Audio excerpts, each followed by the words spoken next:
Hello friends, welcome back to Unit 4. This will be your video on the paraspinal muscles. So our paraspinal muscles, we actually have two groups. We have the larger, more superficial paraspinal muscles, and then we have the deeper, smaller paraspinal muscles. That first group is properly called the erector spinae group. And that second group is the transversospinalis group.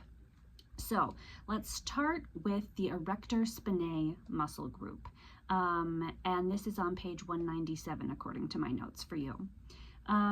So the erector spinae group has three muscles in it, and we're going to start with the most medial one and move out laterally from there. So the most medial of our erector spinae group is spinalis. Spinalis, right next to the spine, most medial. So spinalis, what it basically is it does span the whole journey of the spine. I'm just trying to get my teaching slime going here. Sorry, maybe I should have prepped some slime snakes.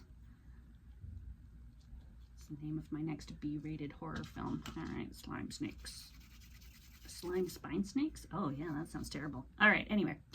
So spinalis has, these are way too chunky to be actual spinalis, but what it has, oh, they stuck together. Okay, whatever, is many different little fibers that kind of jump down from vertebra to vertebra, and it's pretty thin and ropey in most people.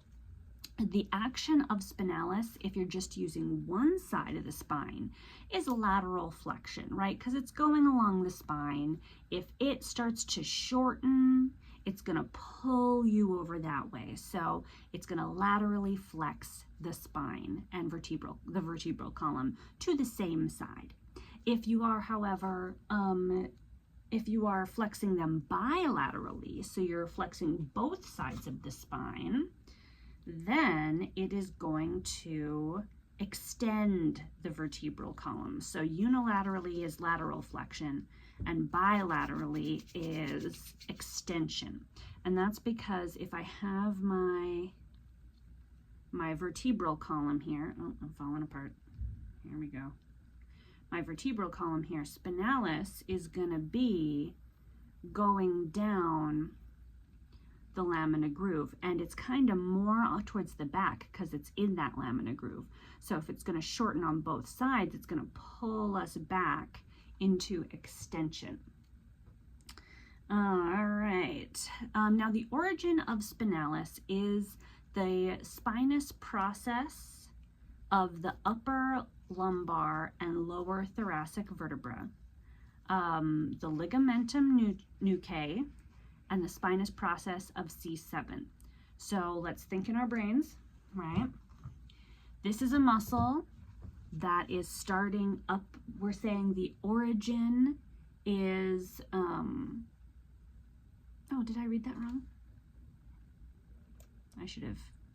The origin is spinous process of the upper lumbar and lower thoracic. Yeah, okay. Oh boy. Maybe I don't need the stand. Here we go. So here's our upper lumbar and lower thoracic vertebra, right? So here's the person's hips, lumbar, thoracic.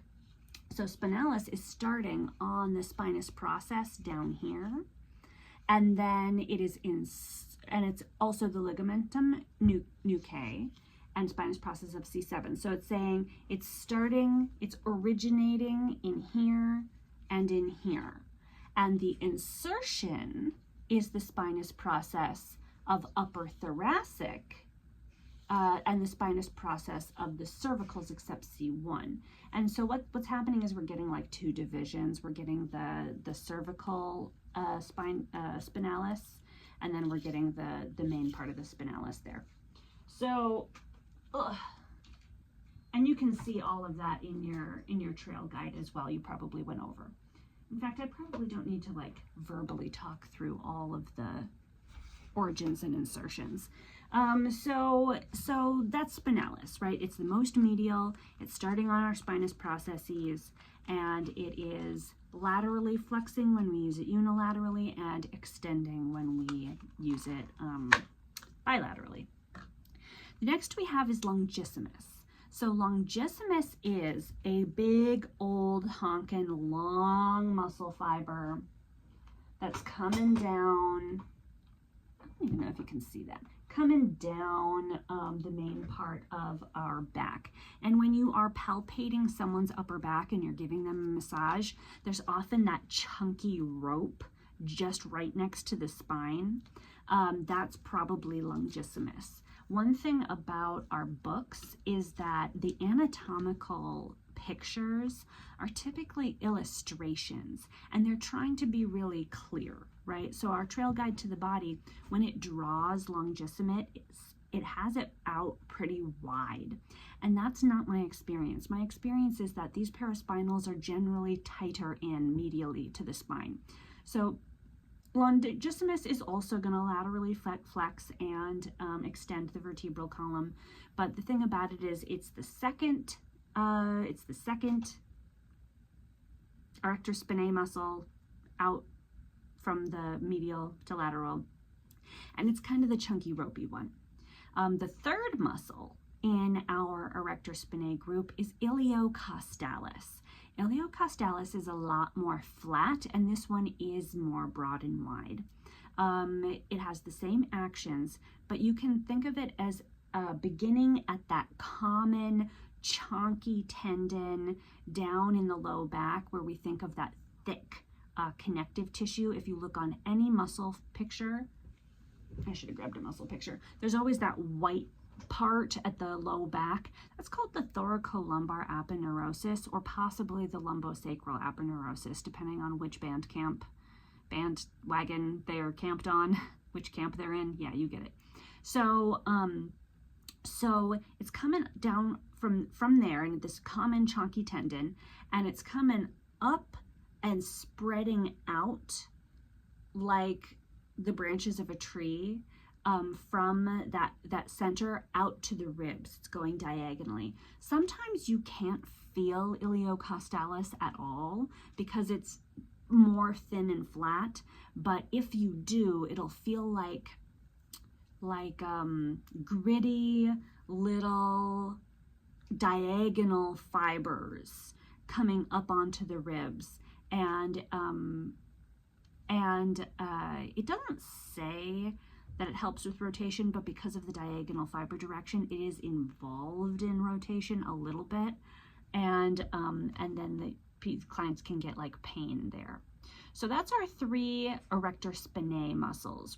For medial to lateral, we have spinalis, longissimus, and iliocostalis. And these are the large superficial paraspinals in the erector spinae group. But we also have another paraspinal group, and that's the transversospinalis group. I scrolled too far in my teaching notes. Oh, there it is. Okay, so we have three muscles in the transversospinalis group. One is semispinalis capitis. That one lives up in the neck. We covered it in the neck section, and it's not a focus point for this unit. But the other two are multifidi and rotatories. So if you're being complete, the three muscles in the transversospinalis group are semispinalis capitis, rotatories, and multifidi. So some things to know are that these are short little muscles. I actually do have them on here. So these short little muscles that are going from transverse process above down to, spinous process above to transverse process below. And it's not showing them here, but also it goes vice versa. Those are our multifidi and rotatories, and they're in charge of like the small little adjustments in our like posture and rotation versus like some of our larger prime movers that would do like big forceful rotations. These are doing like little rotational postural adjustments and stabilizations. Kind of a key feature of multifidi in particular is this is the only muscle that crosses directly onto the sacrum. The sacrum has a lot of tissue that connects to it, but the only muscle that's crossing from the paraspinals all the way down onto the sacrum, having muscle tissue on the sacrum, is multifidi. When we're younger, before we're about 23, we actually have separate sacral vertebrae that have not fully fused yet. And at that time, the multifidi can have muscle tone, kind of helping to stabilize that sacrum and keep it in place. But then as we move through our 20s, the sacrum will fully fuse, and then the multifidi are just chilling there. Most of the time they just don't cause any problems, but sometimes they get really angry that they can't like stretch and flex, and people will have sacral pain coming from those multifidi and that tissue on top of the sacrum. Oh, well, hey there, that's the end of my paraspinal stuff. So this is a shorter lecture. We will get into the rest of the muscles in the next video. Thanks, guys.